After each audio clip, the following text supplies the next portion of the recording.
영손과 기도. 천미예수님. 천미예수님. 오늘 이 독서 안에는 중심에 들어있는 사상이 있습니다. 그것은 바로 다음의 구절입니다. 그리스도에 관한 증언이라는 것입니다. 우리의 내면 속에 그리스도에 관한 증언이 어떻게 자리 잡고 있는지에 대한 올바른 식별이 있어야 됩니다. 간단한 예로 어린 손자를 성당에 데리고 가기 위해서 흔히 쓰는 방법이 있습니다. 누구누구야, 우리 성당 가자. 싫어, 왜 가야 돼? 오늘 추워. 거기 가면 할아버지가 자동차 사줄게. 이 아이는 무엇 때문에 성당을 가는 거죠? 성당 자체가 좋은 건 절대 아닙니다. 자동차를 얻겠다는 마음을 성취하기 위해서 성당에 가주는 것뿐입니다. 그렇다면 성당이 본질은 아니고 자동차를 위한 마음이 본질인 거죠.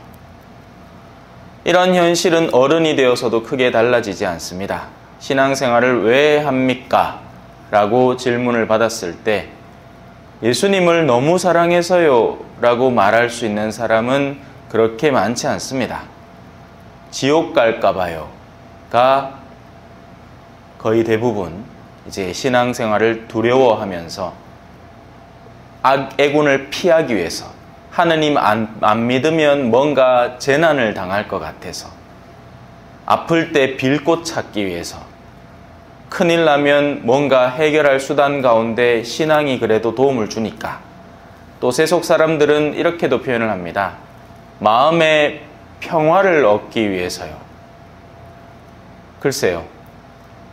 다른 분들은 모르겠지만 제가 아는 제 지금까지의 신앙의 여정 가운데에는 신앙 때문에 삶이 평온해지거나 평안해진 것보다는 그 반대의 경우가 오히려 더 많습니다. 참된 하느님을 추구하기 위해서 그 가르침을 전하려고 하면 그것을 받아들이는 이들보다 거부하는 이들이 더 많은 것이 정상이기 때문이죠. 그래서 오늘 이 독서의 말씀 안에 들어있는 이 그리스도에 관한 증언이 여러분 가운데 튼튼히 자리를 잡은 것입니다 라는 말에 올바른 식별을 가하지 않으면 우리는 여전히 깨어있지 못한 신앙을 살게 됩니다. 신앙생활을 하면서 여전히 자동차를 찾아 쫓아다니는 신앙생활을 하는 거죠. 그러면 이런 여기에서 언급되는 수많은 말들이 모두 이해가 되지 않습니다. 시작부터 살펴볼까요? 주 예수 그리스도에게서 은총과 평화가 내리기를 빈다고 합니다. 하지만 예수님은 너희는 내 짐을 메고 내 멍에를 메고 나에게서 배우라고 합니다.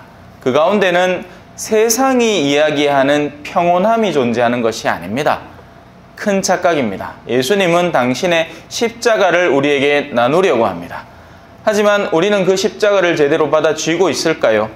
아니요. 우리는 우리 자녀들에게 신앙을 전하는 곳조차 힘겨워하는 입장입니다. 주님의 십자가는 과연 무엇이길래요? 우리는 왜 신앙생활을 하는 걸까요? 하느님의 은총과 평화는 초자연적인 것입니다. 바로 그 초자연적인 것 때문에 이 지상의 것을 포기할 수까지 있는 힘이 은총과 평화의 본질적인 힘이 되는 거죠. 오늘 미사전에 평화를 구하는 기도를 함께 바쳤지 않습니까? 그 기도를 바치면 뭐가 바뀝니까? 안 바뀝니다. 여전히 사람들의 내면에 존재하는 탐욕, 전쟁의 현실은 지속될 겁니다. 멈췄다 싸웠다, 멈췄다 싸웠다를 반복하겠죠. 우리나라만 봐도 그렇습니다. 과연 평화는 언제 올까요? 이 분단의 상황이 저 위에 있는 사람들에게 득이 되는 동안에는 평화는 절대로 오지 않습니다. 아이고 이제 북한 쳐들어옵니다. 여러분 우리를 지지해 주시고 우리가 힘을 얻게 해주십시오. 그래야 지켜내지요. 근본적인 평화가 뭔지를 이해하지 못하는 사람에게는 언제나 이용당하는 일만 존재할 뿐입니다. 참된 평화는 싸우려는 의지 자체가 존재하지 않는 이들에게 있는 것이 평화입니다. 그 누구도 공기와 싸울 수는 없죠.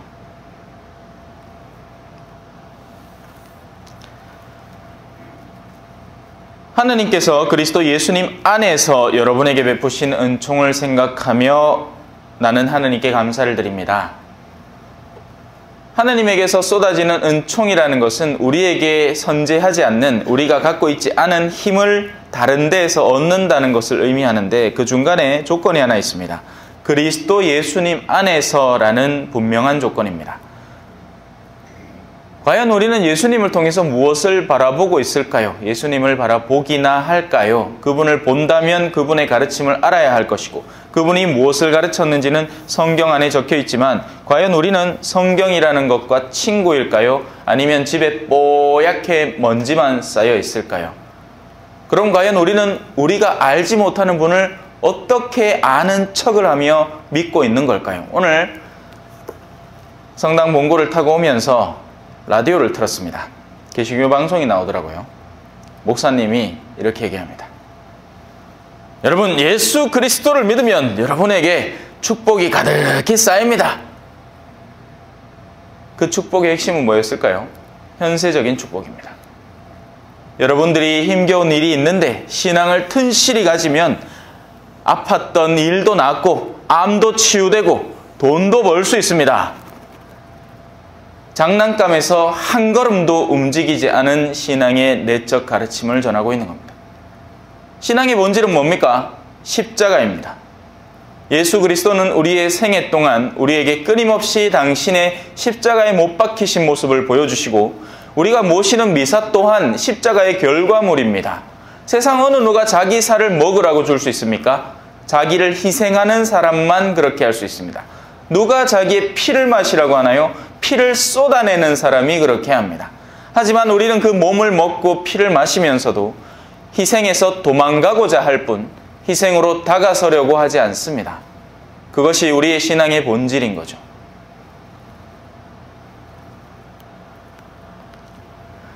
그래서 그리스도 예수님 안에서 우리에게 베풀어진 은총이라는 것은 우리가 십자가를 사랑하게 되었다는 것입니다.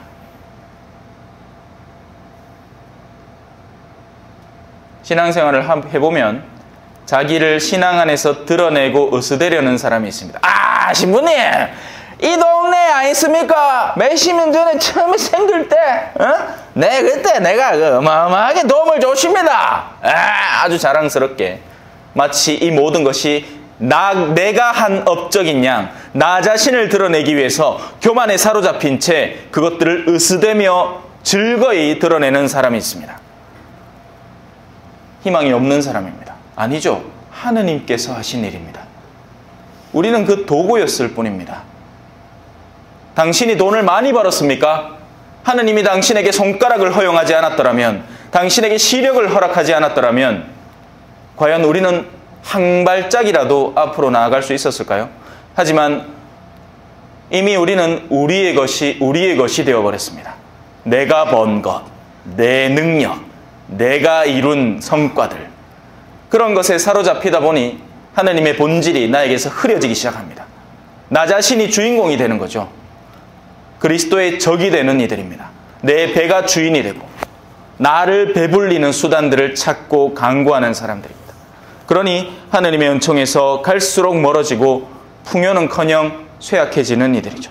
하지만 오늘 이 독서는 바로 그런 이들의 풍요, 십자가 안에서 이루어지는 자신의 기쁨을 향유하는 이들의 풍요로움을 가르쳐줍니다. 여러분은 또 조건이 붙습니다.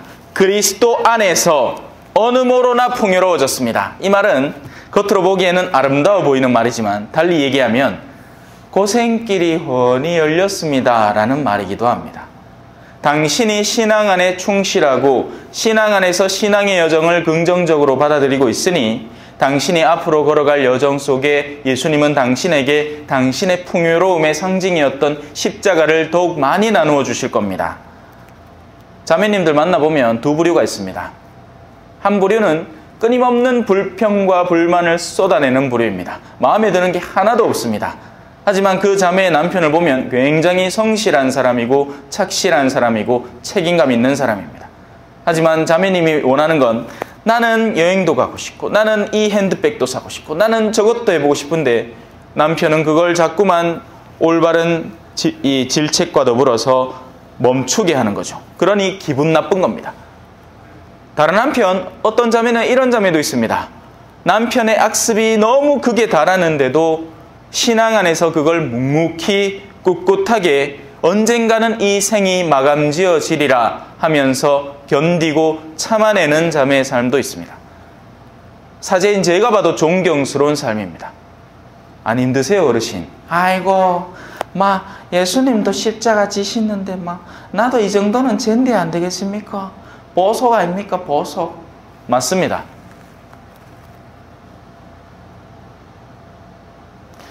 그래서 그 풍요로움은 그들이 하는 모든 말과 모든 지식에서 너무나 자연스럽게 드러납니다.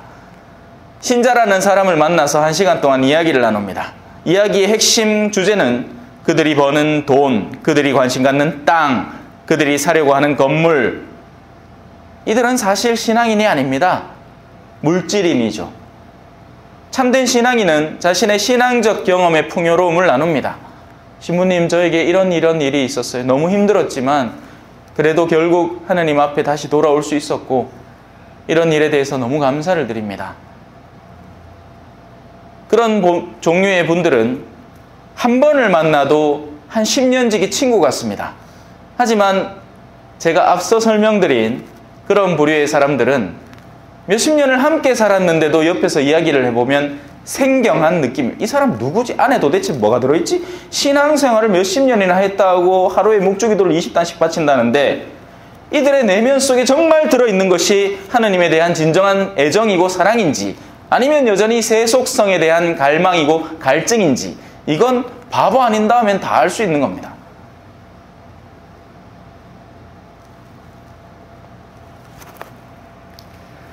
그리고 중심 사상이 나옵니다. 그리스도에 관한 증언이 여러분 가운데 튼튼히 자리를 잡았습니다. 이제 어떤 것이 와서 여러분을 유혹하더라도 여러분의 십자가에 대한 사랑, 그리스도의 핵심에 대한 사랑은 변함없을 것이고 바뀌지 않을 것입니다. 축하합니다.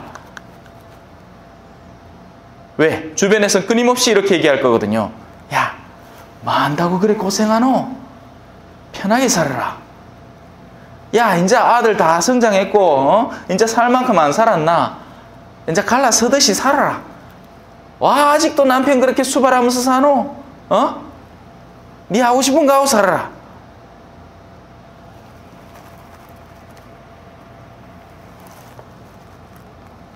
그래야 여러분은 어떠한 은사도 부족함이 없이 우리 주 예수 그리스도께서 나타나시기를 기다리게 되는 겁니다. 지금껏 십자가를 바라보고 그분을 바라보고 살아왔으니 이제 남은 상급은 부활인 겁니다. 생에 대한 마지막 미련을 조금씩 버려가며 나의 삶을 준비해 왔기 때문에 나에게 남아있는 진정한 상급인 영원한 생명에 대한 갈망으로 살아갈 수 있게 되는 거죠. 반대인 사람들은 어떨까요? 죽음이 여전히 두렵습니다. 어젯밤에 사목회의를 마치고 간단하게 이렇게 나눔을 하는 자리에서 소식을 하나 들었습니다. 얼마 전까지만 해도 주일 미사를 마치고 항상 저한테 와서 안수를 청하던 자매가 있었습니다. 삶이 굉장히 팍팍한 자매예요. 자녀들도 아프고 손녀도 아픕니다. 하지만 언제나 은총에 기대서 사제에게 와서 안수의 힘, 은총의 힘을 갈구하던 자매였어요. 얼마 전에 성주에서 사고가 나서 죽었답니다. 이미 장례도 다 끝났답니다. 하지만 제 마음속에는 분명한 확신이 하나 있습니다. 이 자매가 그렇게 갈구하던 은총을 이제서야 마주하겠구나. 잘 쉬시겠구나. 기쁘겠구나. 저에게 그렇게 은총을 받아갔으니 누군가 죽음의 순간에 옆에 와서 손을 잡고 빛으로 이끌어 갔겠구나. 그래, 수고 많았다. 이제 쉬어라.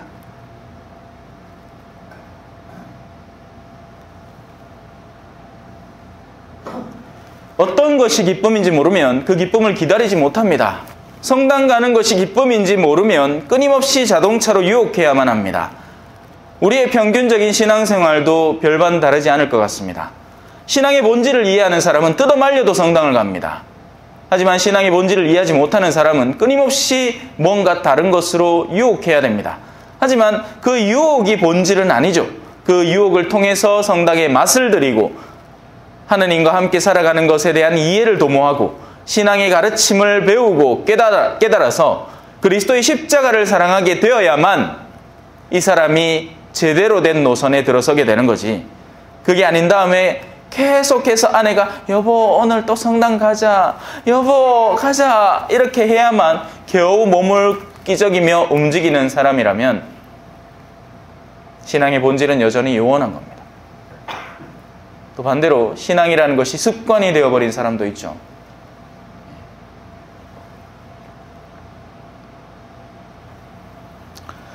그분께서는 또한 여러분을 끝까지 굳세게 하시어 우리 주 예수 그리스도의 날에 흠잡을 데가 없게 해주실 것입니다.